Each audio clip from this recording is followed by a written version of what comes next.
لا إله إلا هو الحليم سبحان رب العرش العظيم اللهم صل وسلم على نبينا محمد وعلى آله وصحبه وبارك وسلم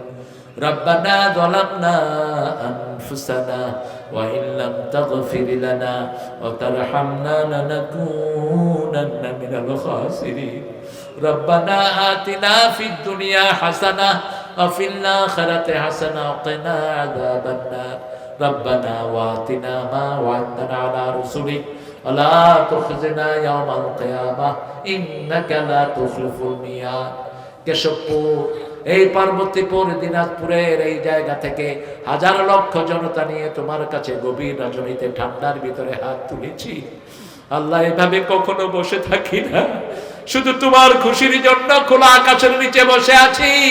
মেহেরবানি করে আমাদের জীবনের গুনাহগুলো মাফ করে দাও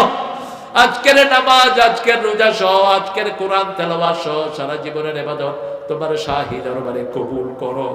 তার হাদিয়া সমস্ত আম্বিয়ে কেরামের আরওয়াহ মোবারকে পৌঁছায় দাও বিশেষ করে যেই নবীউর রাহমা সারা জীবন উম্মতি উম্মতি বলে কেঁদেছেন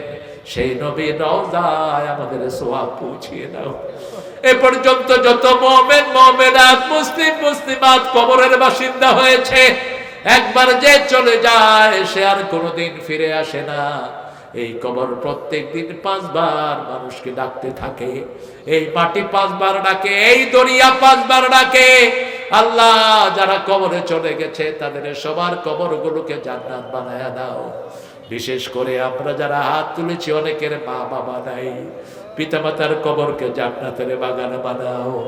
জান্নাতের পোশাক তাদের গায়ে পরায়া দাও কত কষ্ট করেছে পিতামাতা শীতের এই প্রচন্ড শীতের রাত্রিতে কতবার মায়ের মুখ ভিজিয়েছে বারবার শুকনা কাপড় দিয়ে জড়িয়ে ধরেছে মা বাবা নিজে না খেয়ে সন্তানের মুখে খাবার তুলে দিয়েছে পিতামাতার কবরকে জান্নাতের বাগান বানাও যাদের পিতামাতা বেঁচে আছে হায়াত দারাজ করে দাও রব্বির হামহুমা কামা রাব্বায়ানি সগীরা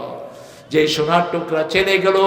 এত সুন্দর একটা কোরআনের বাগান জমালো যারা শোনার জন্য এলো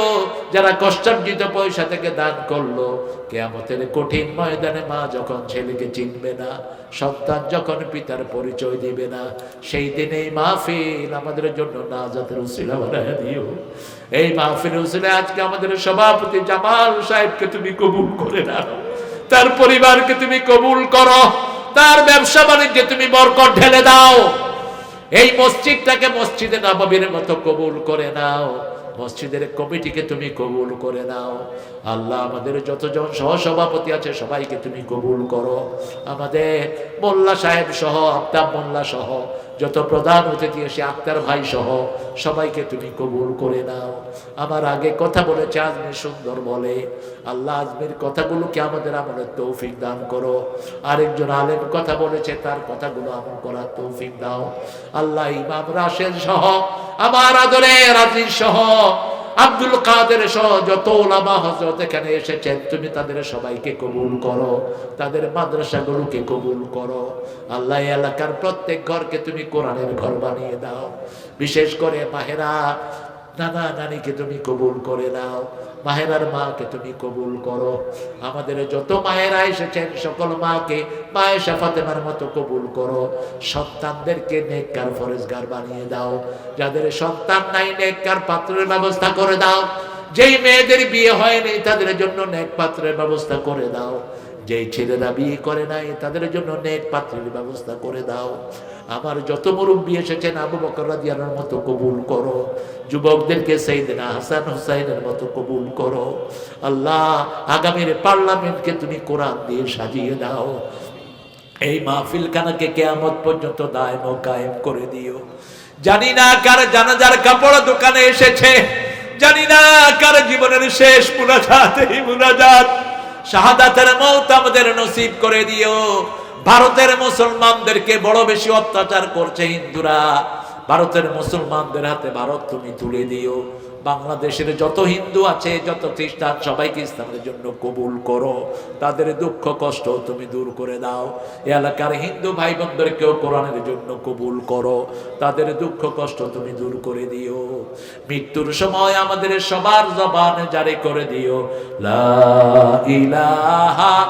ইল্লাল্লাহু মুহাম্মাদুর রাসূলুল্লাহ।